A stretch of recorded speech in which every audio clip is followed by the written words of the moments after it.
Olá, bom dia, boa tarde, boa noite, boa madrugada. Seja muito bem-vinda, muito bem-vindo. Meu nome é Marcos Vinícius e quero convidá-los e convidá-las para a nossa aula de número 106 da obra O Céu e o Inferno ou a Justiça Divina segundo o Espiritismo. Na aula de hoje, muito interessante, nós veremos a história de um casal que se suicida. Não conseguem suportar a prova. E qual prova? Qual prova era essa? Ela, apaixonada demais por um rapaz, amando de coração esse rapaz, só que não se casa com ele, se casa com um outro, porque, imagina, nós estamos em meados do século XIX, e os pais preferiam que ela casasse com um já escolhido, né? Em posição social, como sempre, posição econômica, né? Melhor, e ela, para não decepcionar os pais, se casa com esse rapaz. Já o amor da vida dela, não suportando a dor, se casa também para poder, enfim, aquela história, remedia-se um amor impossível com um outro amor, né? Como se diz no ditado popular. Só que tem um detalhe, ele, né, o amor da vida dela lá, da moça inicial, e o esposo dela quis o destino que, para complicar a história, os dois fossem amigos íntimos demais. Os dois eram muito amigos, de maneira que o esposo dela, lá da amada, o convidava para ir à casa deles muitas vezes.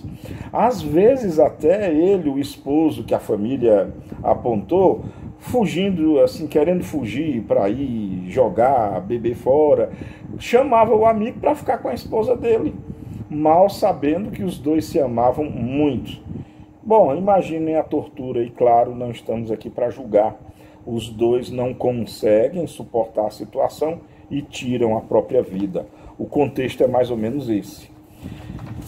Está na segunda parte do livro O Céu e o Inferno, ou a Justiça Divina, precisamente no capítulo 5, no texto intitulado Duplo Suicídio por Amor e por Dever.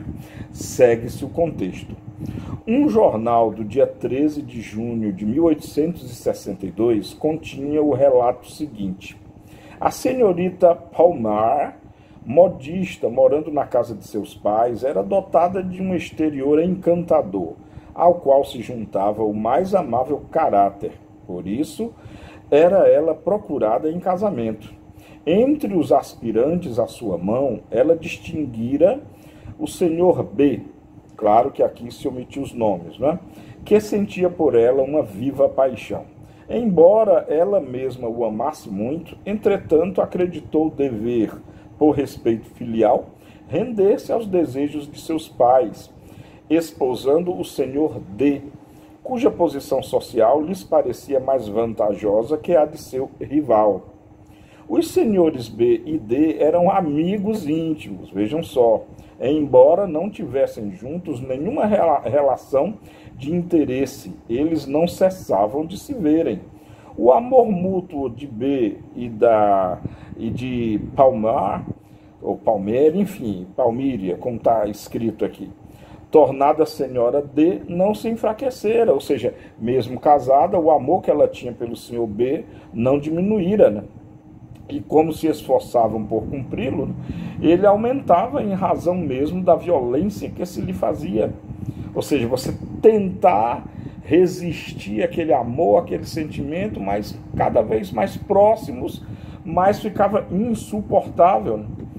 Bom, para tentar extingui-lo, o senhor B, né, decidiu se casar. Esposou uma jovem possuindo eminentes qualidades e fez todo o possível para amá-la, mas não tardou a perceber que esse meio heróico era impotente para curá-lo. Não obstante, durante 4 anos, nem B, nem a senhora D faltaram aos seus deveres.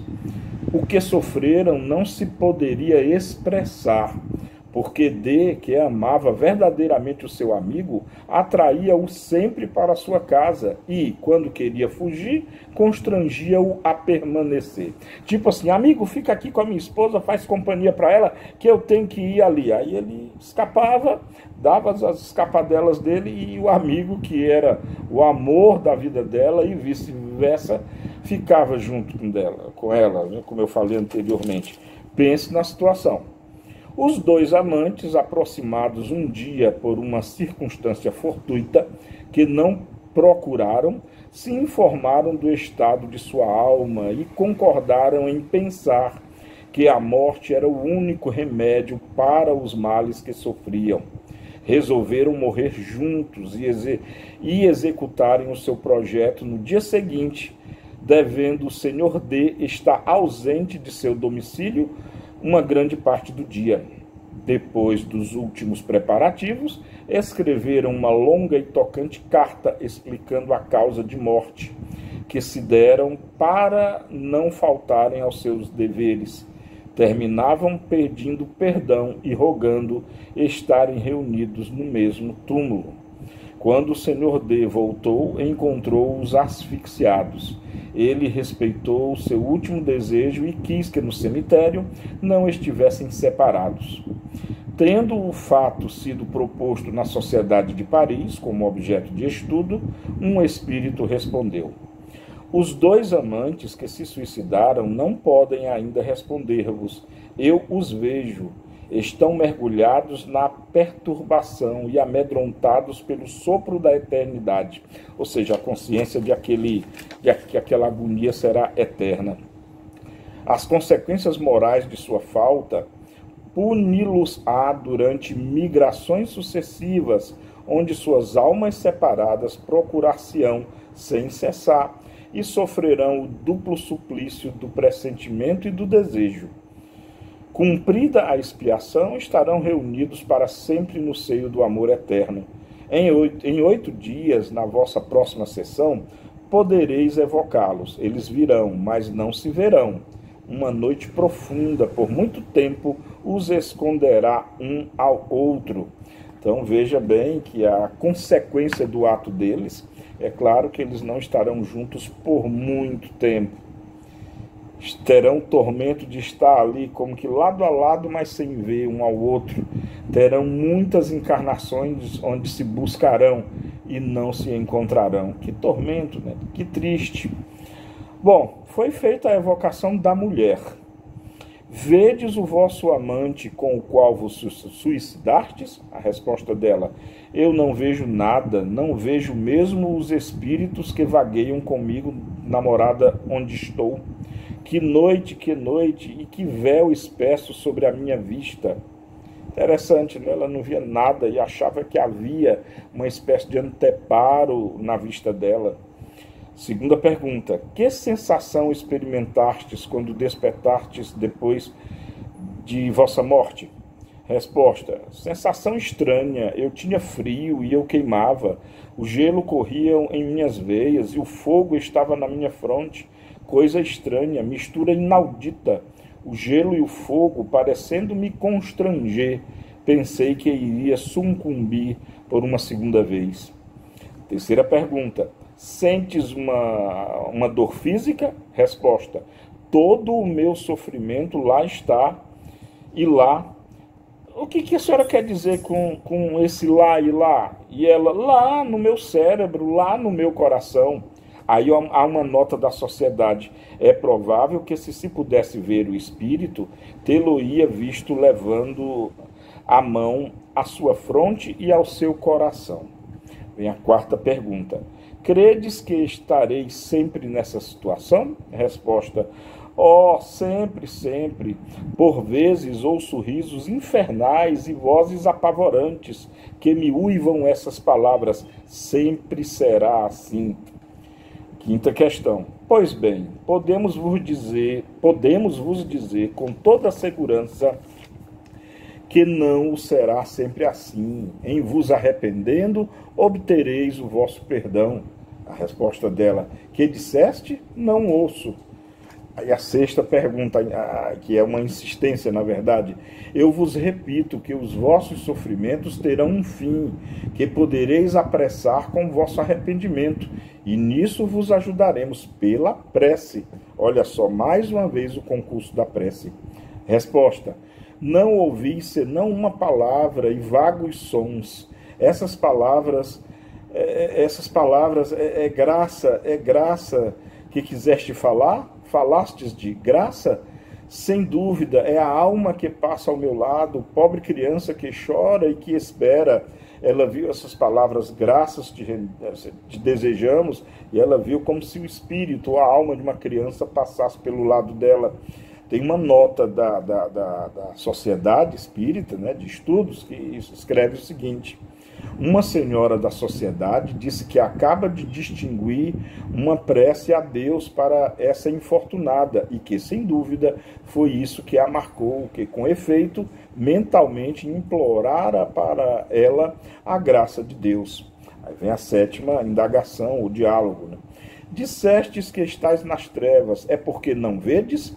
Resposta: permiti-me ouvir algumas palavras que pronunciais, mas não vejo senão uma névoa, um espaço impedimento negro sobre o qual se desenha em certas horas uma cabeça que chora. Observe, ela vendo o amor da vida dela, chorando também, mas com muita dificuldade, sem nenhuma definição. O que vem a oitava questão: se não vedes o vosso amante, não sentis a sua presença junto a vós, por que ele está aqui? Resposta: não me falais dele, devo esquecê-lo num instante. Se quero que o véu se apague, que a interrupção, né, que o impedimento se apague, a imagem que ele vejo traçada. E aí vem a pergunta, a nona e última: qual é essa imagem? E a resposta: a de um homem que sofre e cuja existência moral sobre a terra por longo tempo matei. Olha só, está aqui a resposta. O homem que ela está vendo é ele, é o amor da vida dela. E ela, o amor da vida dele, mas não podem estabelecer contato. E ainda essa sentença final, onde ela declara: o homem que sofre, cuja existência moral sobre a terra por longo tempo matei, como se ela tivesse sentenciado ele a uma maldição. É triste, né?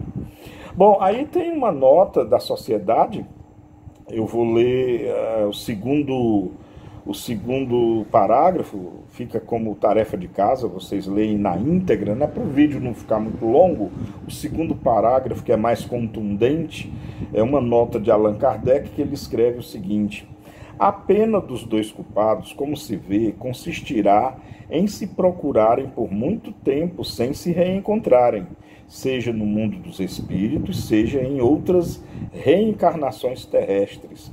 Ela está momentaneamente agravada pela ideia de que seu estado presente deverá durar para sempre, fazendo essa ideia parte do castigo.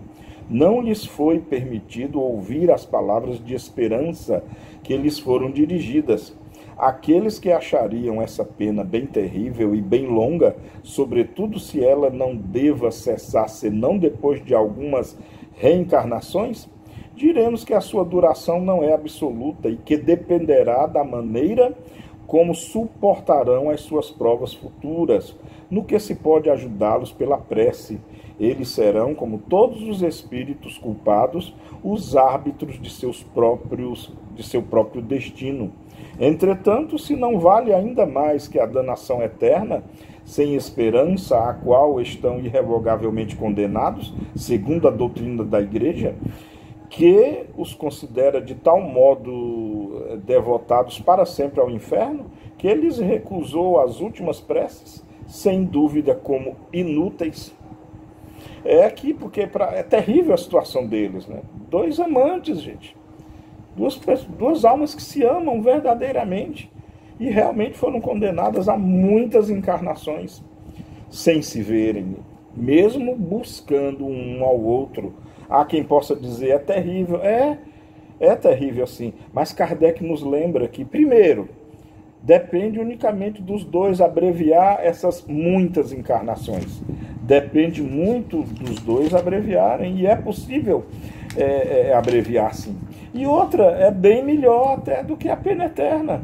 É bem melhor do que a visão da igreja comum, ortodoxa, que para eles, como cometeram suicídio, nada mais os espera senão a morte eterna e absoluta e a condenação ao inferno do sofrimento eterno, já que cometeram um dos crimes capitais. Então, realmente a perspectiva espírita, e isso fica como parte do aprendizado para todos nós, a perspectiva espírita ainda é, mesmo assim, a melhor perspectiva. Bom, foi essa a aula de hoje. Espero que vocês tenham gostado. Comentem aí se quiserem. Mas, como sempre, muito que se aprender a respeito da morte. E, de novo, a prática do bem, o amor ao próximo, a caridade, os estudos, o autoconhecimento, tudo isso consiste num preservativo muito grande contra a ideia do suicídio. E, sobretudo, a fé em Deus e a fé no futuro é realmente um antídoto contra a ideia do suicídio. Que não caiamos, nenhum de nós, qualquer que seja a circunstância pela qual passemos, que não caiamos jamais nessa ideia do suicídio.